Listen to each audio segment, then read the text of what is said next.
Shalom, saudara yang terkasih dalam Tuhan. Saya mengajak kita bersama-sama hari ini melihat bagian firman Tuhan yang saya ambil dari Injil Matius dengan tema firman Tuhan dibawa ke padang gurun. Matius pasal 4 ayat 1 sampai dengan ayat yang ke-11.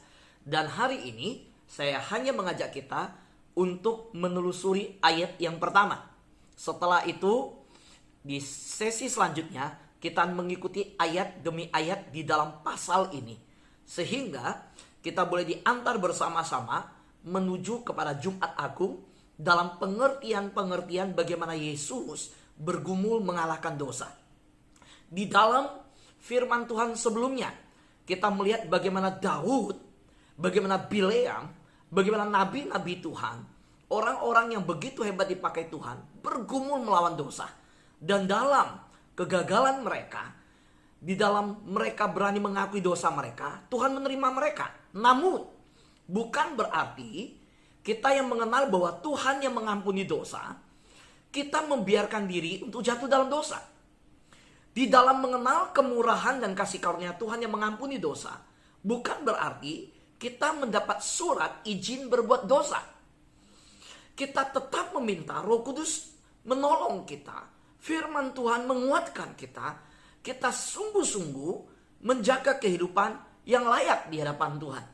Karena itu, saya mengajak kita setelah mengenal kehidupan Daud dan mengenal bagaimana Tuhan yang terbuka tangan yang mengampuni dosa, kita tetap sungguh-sungguh berwaspada terhadap pencobaan demi pencobaan. Nah, mari kita lihat firman Tuhan yang berkata di Matius pasal 4 ayat 1. Maka Yesus dibawa oleh Roh ke padang gurun untuk dicobai iblis. Saudara, kita tahu bahwa bagian ayat ini muncul setelah Yesus dibaptis. Setelah Yesus mengalami satu ketaatan total di hadapan Bapa, merelakan diri menggenapi firman Tuhan, datang kepada Yohanes Pembaptis. Saudara, Yohanes Pembaptis tidak berani membaptis Yesus. Dan Yesus menjawab dia, engkau harus lakukan ini untuk menggenapi apa yang dinyatakan oleh Bapa. Yesus dibaptis bukan dalam tujuan untuk penyucian dosanya. Yesus memberikan teladan untuk ketaatan kepada Bapa ketika Yesus dibaptis. Dan setelah dibaptis, Yesus dibawa oleh Roh, dikatakan, ke padang gurun untuk dicobai. Karena itu kita merenungkan firman Tuhan, dibawa ke padang gurun. Dan saudara, kita jelas melihat ayat ini menyatakan dicobai iblis. Nah saudara, usaha iblis ketika mencobai Yesus adalah membelokkan Yesus dari jalan ketaatan. Dari jalan ketaatan yang sempurna kepada kehendak Allah. Kita tahu sebelumnya Yesus taat ketika menyerahkan diri untuk dibaptis. Dan ketika Roh membawa Yesus untuk menghadapi pencobaan, nah iblis memakai kesempatan itu untuk membelokkan Yesus dari jalan ketaatan kepada kehendak Bapa. Saudaraku yang terkasih dalam Tuhan, Roh Kudus di dalam kehidupan Yesus menyatakan sebuah karya, membawa kepada sebuah ketaatan melalui pencobaan. Tujuannya adalah untuk membuktikan bagaimana kita semakin taat kepada Tuhan. Tapi iblis juga memakai pencobaan untuk menyatakan kita nggak taat kepada Bapa. Nah, saya harus lihat, Roh Kudus membawa untuk kita semakin taat kepada Bapa. Iblis pun memakai kesempatan itu untuk membawa kita tidak taat kepada Bapa. Ketika iblis juga memakai kesempatan seperti pada kejadian Ayub, meminta izin kepada Tuhan untuk menguji Ayub, mencobai Ayub, supaya Ayub tidak taat kepada Allah. Di situ juga Allah menyatakan bagaimana Ayub bisa taat kepada dirinya. Jadi saudara, dalam satu titik, dalam satu hal, dalam satu perkara kejadian, di situ Allah bekerja untuk mendatangkan kebaikan bagi hidup kita supaya kita juga mempertontonkan, memperlihatkan ketaatan kita kepada Allah, di situ iblis juga ingin menjatuhkan. Kita tahu bahwa buah yang baik dan yang jahat, ketika iblis di Taman Eden memakai kesempatan untuk menggagalkan ketaatan Hawa, sebenarnya di situ Hawa diberi kesempatan untuk menunjukkan ketaatan kepada Allah. Nah, saudara, dalam hidup kita sehari-hari ada banyak pilihan yang sedemikian.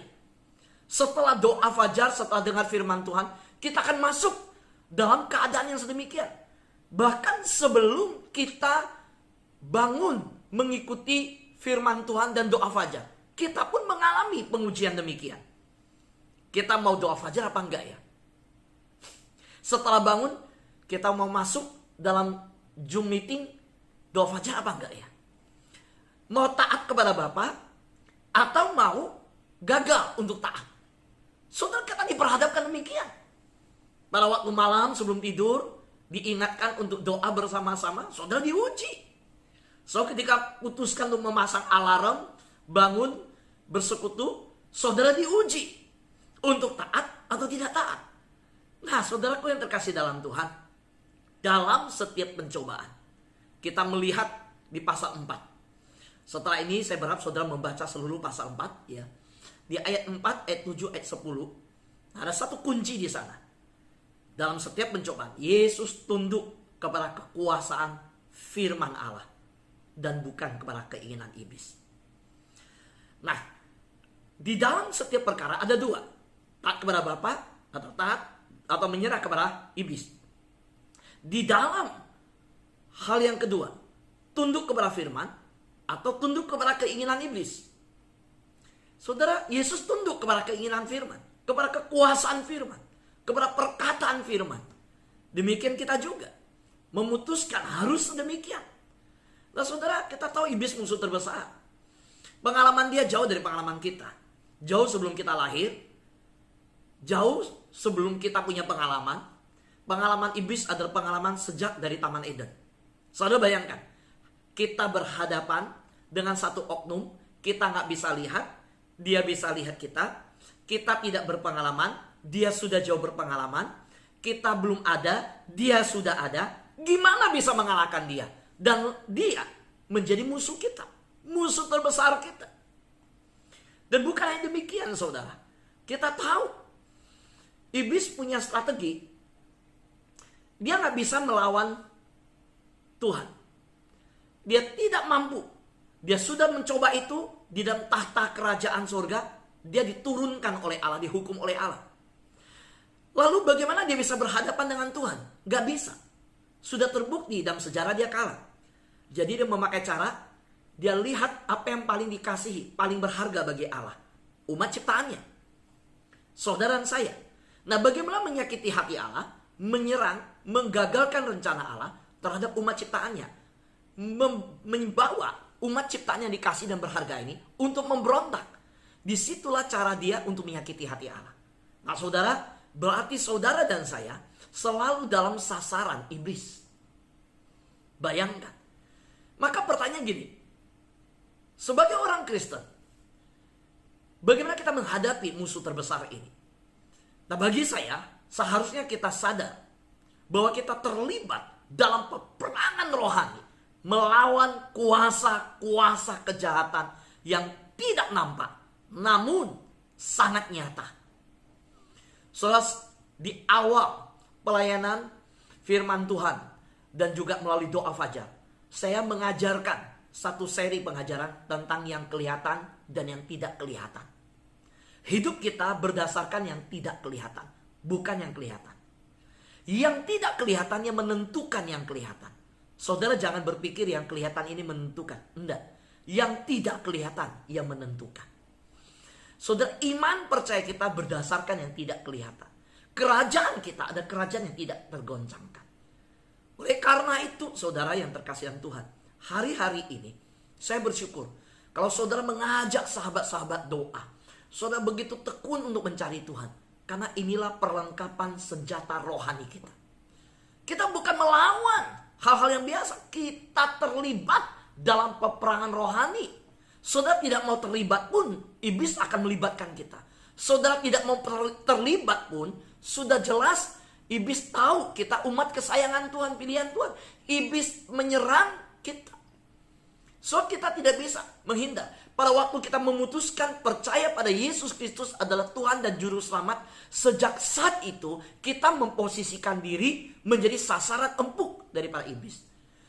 Sejak kita percaya pada Yesus Kristus, sejak saat itu kita menjadikan diri kita musuh daripada iblis. Karena itu bagaimana kita bisa melawan dia? Saudara, saya mengajak saudara menyadari hal ini terlebih dahulu. Efesus pasal 6 ayat 12. Karena perjuangan kita bukanlah melawan darah dan daging, tetapi melawan pemerintah-pemerintah, melawan penguasa-penguasa, melawan penghulu-penghulu dunia yang gelap ini, melawan roh-roh jahat di udara. Perhatikan dua kalimat ini. Perjuangan kita bukanlah melawan darah dan daging. Saudara, Yesus berkata, daging ini lemah, roh penurut. Jadi ketika daging yang lemah ini menjadi sesuatu yang menyeret kita, mengungkung kita, sedemikian lupa di dalam mencari Tuhan, dia penuh dengan kelemahan. Murid-murid malas berdoa, ngantuk berdoa. Saudara, nggak banyak orang bisa bangun di fajar. Ada banyak orang berkata, saya manusia malam, saya bukan manusia pagi. Tapi saya mau berkata sekali lagi, kita harus rela memaksa diri kita untuk datang kepada Tuhan, dan kita memaksa diri kita untuk rela bangun fajar mencari Tuhan. Daging lemah. Ternyata di balik daging ini bukan itu yang kita lawan, tetapi apa? Ada satu hal yang kita lawan, yaitu apa? Kuasa yang menjauhkan kita dari hadirat Tuhan. So Efesus mengingatkan itu. Kita melawan penghulu-penghulu dunia yang gelap ini. Kita melawan roh-roh jahat di udara. Dan saudara, maka saya katakan, bagaimana kita bisa melawannya? Hanya dengan bersandar pada Roh Kudus dan firman Tuhan. Nah, saudara, kita akan berseri dari pasal 4 ini. Hari ini saya berikan step yang pertama, hal yang pertama, yaitu dengan pertolongan Roh Kudus dan firman Allah, dengan ketaatan yang penuh, dengan sungguh-sungguh tepat peka pada suara Roh Kudus, tepat memegang firman Tuhan, maka orang percaya, saudara dan saya dapat mengalahkan dosa dan pencobaan. Saya ulangi, tepat. Saya pakai kata tepat. So harus peka dan tepat. Peka kepada Roh Kudus, tepat memegang firman Tuhan. Nah saudara, bagaimana bisa tepat melakukan firman Tuhan kalau kita nggak kenal firman? Saya bersyukur salah satu anak Tuhan yang mengikuti doa fajar berkata bahwa begitu banyak Tuhan tambahkan jiwa-jiwa setiap pagi. Karena kita rindu dipenuhi oleh firman, mencari firman. Haus akan firman. Senang belajar firman Tuhan. Oh saudara, saya dengar seperti itu. Semakin memberikan saya sebuah kerinduan mempersiapkan firman Tuhan dengan sungguh-sungguh ditaburkan. Nah saudara, hanya dengan bersandar pada Roh Kudus sehingga kita sungguh-sungguh peka, kita sungguh-sungguh tepat mengerti firman Tuhan, orang percaya dapat mengalahkan dosa dan pencobaan. Saudara, kita tahu bahwa kita perlu dengan tepat menggunakan firman Allah dalam mengatasi pencobaan. Firman Tuhan dalam Yohanes pasal 15 ayat 3 dan 7. Saya mendapat kesimpulan bahwa kita harus menyadari melalui firman Tuhan, saudara mempunyai kuasa untuk melawan setiap ajakan dari iblis. Loh, saya katakan ini karena Yesus sendiri melakukan itu. Kita udah melihat contohnya. Yesus memakai firman. Ada tertulis, ada tertulis, ada tertulis. Nah kalau kita nggak kenal firman, waktu di pencobaan datang, saudara, wah, kita harus putuskan bagaimana. Kita nggak ingat ada tertulis. Saudara, saya pernah layanin satu orang. Dia diajak untuk sebuah perdamaian dengan salah satu tokoh yang luar biasa, yang hebat di Indonesia. Saudara, waktu ditawarkan untuk itu, pagi harinya dia saat teduh, dia dapat firman Tuhan dari Nehemia. Waktu dia membaca firman Tuhan dengan rutin setiap pagi, pagi itu dia dapat Nehemia menjawab Sanbalat. Sanbalat menawarkan pertolongan membangun tembok Yerusalem. Nehemia berkata, saya gak butuh pertolonganmu walaupun engkau menawarkan, supaya jangan kamu sombong dan berkata, Nehemia bisa membangun tembok Yerusalem karena saya bantu. Tidak usah kamu bantu. Nah pagi itu, ketika dia bersama saya, dia dapat sebuah tawaran untuk sesuatu. Saudara, dia jawab orang tersebut, tidak, terima kasih untuk bantuannya, tidak usah dibantu, cukup. Saya tanya, orang ini baik mau bantu kamu, kenapa kamu gak terima bantuannya? Ini masalah besar loh, bukan masalah biasa, masalah nasional. Kamu dipertemukan. Dia berkata apa? Enggak Pak Pendeta, karena tadi pagi saya baca firman Tuhan, Nehemia menolak permintaan dari Sanbalat untuk menolong. Nah, rema itu saya dapat ketika orang ini tawarkan, Roh Kudus ingatkan akan firman itu, maka saya tolak. Saudara, saya kaget. Saya bilang, ini luar biasa. Hidup berdasarkan firman Tuhan. Nah saudara, saya mau berkata, kalau kita mau melawan iblis yang begitu berpengalaman sejak Taman Eden, kita belum lahir dia sudah pengalaman. Gimana cara? Gimana caranya? Bahkan iblis mengutip firman Tuhan. Waktu dia mencobai Hawa, iblis mengutip firman. Bukankah Allah berkata seluruh pohon di dalam taman ini buahnya boleh kamu makan? Dia kutip. Tapi dia membalikkan firman Tuhan. Mengutip tapi membalikkan yang salah. Waktu mencoba Yesus, dia mengutip firman. Tapi dia membalikkan. Memakai tafsiran yang salah. Memutarbalikkan. Nah saudara, kalau kita nggak kuasai firman, iblis aja mengutip firman. Kita nggak tahu firman. Bagaimana bisa menghadapi iblis? Nggak bisa. Makanya saya bersyukur. Kalau saudara dengan tekun mau mendengarkan firman Tuhan. Mempelajari firman Tuhan setiap hari. Saya tidak bosan mempersiapkan firman. Enggak, saya passionnya, saya siapkan waktu setiap hari, saudara bayangkan. Setiap hari saya siapkan firman. Saya gali. Walaupun hari itu saya nggak dapat sampai jam 10 malam, belum dapat. Saya terus berdoa. Kadang sampai jam 11 malam. Saya baru dapat, saya siapkan PowerPoint-nya. Saya siapkan untuk bagikan. Saya ingat, aduh besok jam 4.30 saya udah harus bangun. Kadang jam 4 bangun. Saya cuma tidur 4,5 jam, kadang 5 jam. Tapi saya penuh kerinduan. Saya bertanggung jawab di hadapan Tuhan untuk membagikan. Saudara, Yohanes 15 ayat 3 dan 7 berkata, kamu memang sudah bersih karena firman yang telah kukatakan kepadamu. Jikalau kamu tinggal di dalam aku dan firmanku tinggal di dalam kamu, mintalah apa saja yang kamu kehendaki dan kamu akan menerimanya. Kita akan lebih mendalami ayat ini, bagian ini besok. Hari ini kita sampai di bagian ini. Bahwa saudara harus ingat, ketika Yesus menghadapi iblis dengan mengutip, memakai setiap firman Tuhan. Mengapa harus demikian? Kita mengikuti teladan Yesus demikian. Karena iblis pun mencobai Hawa dan Adam, mencobai Yesus dengan mengutip firman Tuhan. Karena itu kita harus tertanam dalam firman. Kita harus sungguh mengenal firman. Amin. Tuhan berkati kita.